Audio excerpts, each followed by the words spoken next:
Bismillahirrahmanirrahim. Assalamualaikum warahmatullahi wabarakatuh. Pada kesempatan kali ini kami dari kelompok 3 untuk memenuhi mata kuliah Manajemen Keamanan Informasi, kami akan mempresentasikan tentang tugas besar kami, yaitu mengenai manajemen risiko berdasarkan kerangka ISO 27005 dengan studi kasus pada Yayasan Indonesia Juara. Adapun konten dari presentasi kali ini yaitu ada company profile, kemudian risk identification, risk assessment, dan risk control strategis. Profil perusahaan. Yayasan Indonesia Juara merupakan lembaga sosial yang bergerak di bidang pendidikan dengan tujuan untuk meningkatkan kualitas pendidikan di Indonesia secara berkelanjutan dengan menjadi referensi dan mitra bagi lembaga pendidikan berkualitas yang memberdayakan. Adapun visi dari Indonesia Juara adalah menjadi lembaga pemberdayaan pendidikan berkualitas untuk semua, yaitu dengan misi mencetak generasi yang cerdas, mandiri, dan kompetitif, mengelola program pendidikan secara profesional dan berkesinambungan, kemudian membangun sinergisitas untuk menguatkan pendidikan umat. Adapun struktur organisasi dari Yayasan Indonesia Juara yaitu dipimpin oleh seorang direktur, kemudian terdiri dari 3 departemen, yaitu Departemen Operasi, Departemen Keuangan, dan Departemen Program dan Proyek.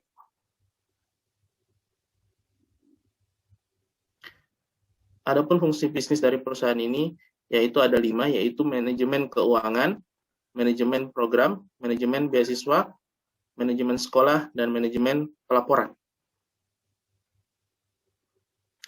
Adapun salah satu dari proses bisnis yaitu proses bisnis manajemen beasiswa, di mana Departemen Beasiswa melakukan pendataan penerimaan beasiswa di sistem AJIS, kemudian melakukan pendataan donatur beasiswa di sistem, selanjutnya pelaporan jumlah penerima beasiswa berkala, lalu dari Departemen Keuangan menghitung kebutuhan dana beasiswa, selanjutnya membuat program pembinaan penerima beasiswa, di mana donatur akan mengakses laporan melalui dashboard sistem, selanjutnya melakukan quality control terhadap mentor dan penerima beasiswa, dan yang terakhir adalah membuat laporan beasiswa berkala. Untuk risk identification, proses identifikasi risiko dimulai dari proses assessment atau memeriksa yang dilakukan secara mandiri. Stakeholder menjamin keamanan informasi, perlu melakukan identifikasi aset dan infrastruktur, pengelompokan aset tersebut ke dalam beberapa kategori utama, dan membuat daftar prioritas seluruh aset sesuai dengan valuasinya. Seluruh proses identifikasi risiko ini diperlukan untuk mengidentifikasi ancaman yang mungkin akan dihadapi ke depan. Berikut adalah infrastruktur layanan IT dari perusahaan, di mana terdiri atas 2, yaitu main office dan third parties. Di main office adalah perangkat-perangkat jaringan, yaitu ada router, switch, kemudian WiFi untuk mengakses secara wireless, dan switch digunakan untuk mengakses secara kabel pada workstation yang ada pada staff. Sedangkan third parties ini adalah vendor IT internal, di mana menggunakan layanan Cloudflare sebagai domain DNS, layanan domain dengan sistem keamanan yang cukup lengkap. Kemudian akan di-redirect ke router, firewall, dan web server yang ada di IT vendor internal. Selanjutnya user akan mengakses melalui internet dan kemudian akan diarahkan kepada domain yang ada di Cloudflare dan akan di-redirect ke server internal. Selanjutnya akan dijelaskan oleh teman saya. Ya, untuk risk identification ini sendiri dilanjutkan dengan mendaftar atau melist aset-aset yang dimiliki oleh perusahaan. Berikut ini adalah kategori aset, nama aset, pemilik aset, dan valuasi aset yang semuanya akan diidentifikasikan dengan kode aset yang berbeda-beda. Di sini terdapat 16 aset dengan pemilik mayoritas yayasan dan vendor IT internal dari Indonesia Juara Foundation. Dan di sini salah satu contoh asetnya adalah staff IT dengan kategori people. Lalu untuk hardware ada server, PC, printer, dan hard disk. Untuk networking ada router. Begitu pula dengan software dan data information yang terbagi menjadi beberapa aplikasi dan juga informasi data. Untuk valuasi aset sendiri, di sini kami memberikan nilai aset sesuai dengan valuasi masing-masing aset. Contohnya di sini untuk staf IT, di sini kami memberikan valuasi aset dengan angka 4, di mana ini menandakan bahwa nilai dari aset tersebut sangat tinggi atau sangat penting dikarenakan yayasan sangat membutuhkan aset tersebut.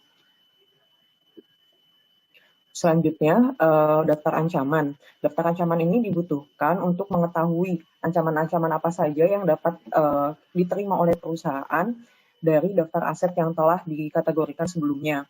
Di sini kami berikan 2 contoh utama, yaitu terkait server dan gedung.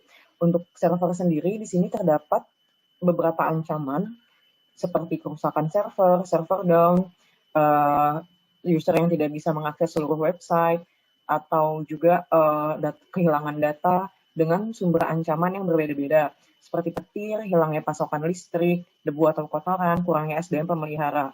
Begitu juga dengan gedung. Mungkin salah satu jenis ancamannya adalah tempat bekerjanya yang tidak higienis, mungkin dengan sumber debu dan kotoran. Dari daftar aset, ancaman, dan sumber ancaman ini, kami berikan level ancaman yang terdiri dari 3, yaitu low, medium, dan high. Ini daftar ancaman untuk aset yang selanjutnya. Dan yang ketiga, di sini ada identifikasi ancaman dan kontrol existing yang dilakukan perusahaan saat ini. Untuk nama aset server di sini terdapat beberapa kerentanan, yaitu sistem grounding yang dibangun tidak bagus, yang berkaitan dengan sumber ancaman petir sebelumnya, lalu pasokan listrik yang hilang, yang menyebabkan tidak adanya aliran listrik ke server, lokasi server yang terbuka yang akan menyebabkan server mungkin rusak karena adanya debu dan kotoran yang menumpuk. Untuk gedung di sini mungkin untuk lokasi-lokasi yang terbuka atau sering dilewati orang, maka ini akan rentan untuk dipenuhi kotoran yang mungkin akan membuat karyawan tidak nyaman bekerja. Dan juga yang selanjutnya dapat dilihat pada tabel berikut dengan level kerentanan yang berbeda-beda masing-masing. Dan juga untuk kontrol existing di sini, yaitu kontrol yang sudah atau sedang dilakukan oleh perusahaan untuk mengatasi kerentanan dan ancaman yang sekiranya akan dihadapi oleh perusahaan ke depannya. Untuk part selanjutnya akan dijelaskan oleh teman saya. Setelah dilakukan identifikasi resiko, kemudian dilakukan penilaian resiko. Pada tahap penilaian resiko, perlu ditentukan dulu estimasi resikonya. Dalam hal ini, terdapat kriteria tadi, low, medium, high, yang sebelumnya sudah disebutkan. Nah, di sini didefinisikan kriterianya itu seperti apa. Nah, low, medium, high tersebut merupakan presentasi kemungkinan terjadinya ancaman dalam satu periode transaksi untuk ancaman, dan kemudian eksploitasi terhadap kerentanan dalam satu kali percobaan untuk kerentanan tadi. Kemudian kedua hal tersebut kedua hal tersebut dikombinasikan dengan nilai aset dan membentuk suatu matriks resiko. Nah, matriks ini akan dirujuk untuk menentukan nilai atau tingkat dari resiko pada aset. Nah, di sini terdapat 3 kategori, yaitu low risk, medium risk, dan high risk, dengan rentang nilai 0-2 untuk low risk, 3-5 untuk medium risk, dan 6-8 untuk high risk. Next. Kemudian ini adalah tahap penilaian terhadap risikonya. Nah, di sini hanya ditampilkan sebagian saja dari keseluruhan tabel untuk menggambarkan apa saja yang dinilai dan bagaimana cara penilainya. Di sini terdapat informasi berupa kategori aset, yaitu hardware, kode aset H1, yang merupakan suatu server. Kemudian memiliki asset valuation 4, yaitu sangat tinggi. Nah, berarti kita akan merujuk pada tabel yang paling bawah, baris paling bawah, yaitu dengan nilai value 4. Kemudian kita melihat tingkat ancamannya, yaitu medium. Nah, berarti kita merujuk pada kolom paling atas medium. Nah, berarti kita akan merujuk ke tiga baris paling bawah tersebut. Kemudian level kerentanannya high. Berarti kita akan merujuk pada medium dan high. Nah, muncullah angka 7 yang masuk ke dalam kategori high risk. Nah, ini dilakukan kepada semua aset, ancaman, dan kerentanannya, sehingga akan membentuk suatu tabel matriks yang memberikan informasi berupa kategori tingkat risiko pada masing-masing aset.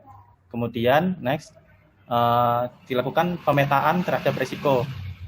Nah, di sini tergambarkan seluruh risiko dipetakan pada matriks tersebut, dan dapat dilihat bahwa inherent risk atau risk yang saat ini teridentifikasi itu terdapat pada rata-rata medium dan high risk. Mereka terkumpul di bagian paling bawah kanan yang menandakan bahwa secara keseluruhan resiko itu masih memiliki tingkat yang tinggi. Oleh karena itu diperlukan suatu tindakan resiko untuk mengurangi resiko-resiko tersebut yang akan dijelaskan oleh rekan saya. Untuk tahap selanjutnya yaitu risk control strategi, pertama kita membuat daftar resiko yang akan diprioritaskan sesuai dengan kriteria evaluasi dari resiko. Ada inputnya yaitu nilai resiko, ranking resiko, rekomendasi kontrol, cost benefit analysis, pemilihan kontrol, dan list penanggung jawab yang akan menghasilkan output risk resiko, list rekomendasi, cost benefit analysis, pemilihan kontrol, list penanggung jawab, dan resiko residual. Tahap pertama yaitu risk treatment option. Kita pertama membuat daftar resiko yang akan diprioritaskan sesuai dengan kriteria evaluasi resiko yang terkait dengan skenario kejadian yang sesuai panduan dalam framework ISO 27005, yaitu terdiri dari 4, risk modification, risk retention, risk sharing, sama risk avoidance. Risk modification itu memperkenalkan menghapus atau mengubah kontrol sesuai sehingga residual risk dapat dinilai kembali bisa diterima atau tidak. Kemudian risk retention itu memutuskan untuk menerima tingkat resiko yang sebenarnya.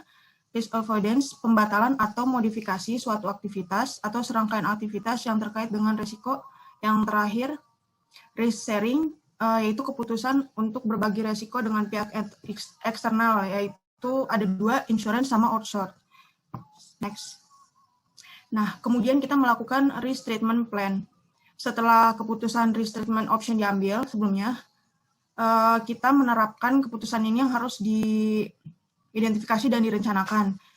Pertama, kita mengambil risk skenario, kemudian menetapkan risk levelnya yang sebelumnya sudah dijelaskan.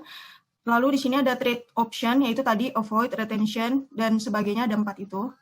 Kemudian kontrolnya, lalu research record, responsible-nya, start date dan end date resikonya bisa ditangani, lalu maintenance dan komennya. Nah, kemudian di sini ada evaluation of residual risk, yaitu nilai baru dari resiko residual. Manajemen itu harus menyadari resiko residual dan menerima tanggung jawab atas resiko.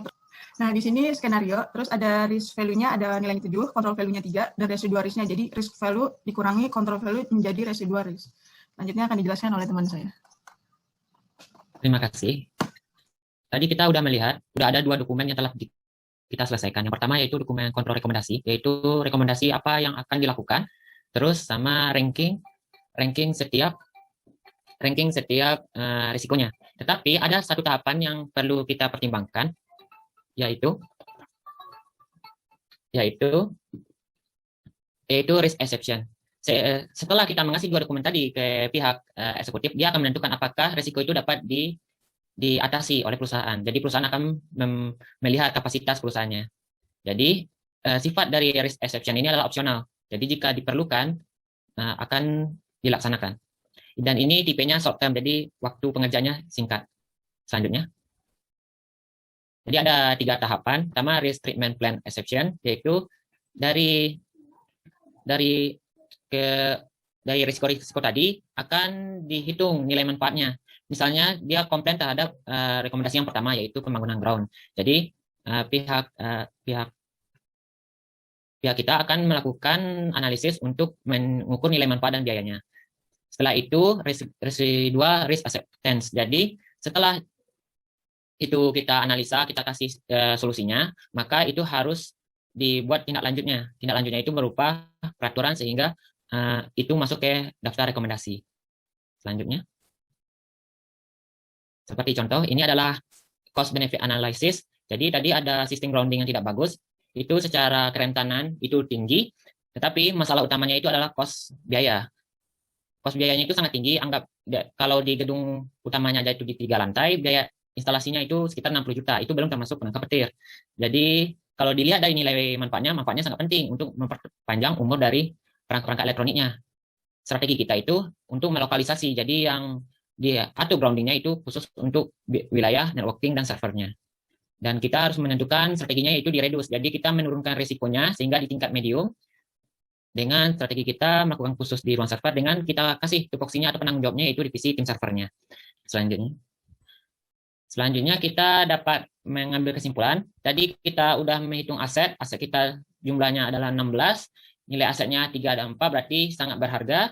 Dari identifikasi ancaman terdapat 8 ancaman dengan tingkatnya 8 ancaman tingkat low, 15 medium, 13 high. Dan tingkat kerentanan 19 low, 10 medium, dan 7 high. Setelah dimasukkan ke matriks, kita mendapatkan nilai risiko yang low risk-nya sebesar 0, mediumnya ternyata 20, dan 16 untuk high-nya. Itu dari kelompok kita. Kami ucapkan terima kasih. Assalamualaikum warahmatullahi wabarakatuh.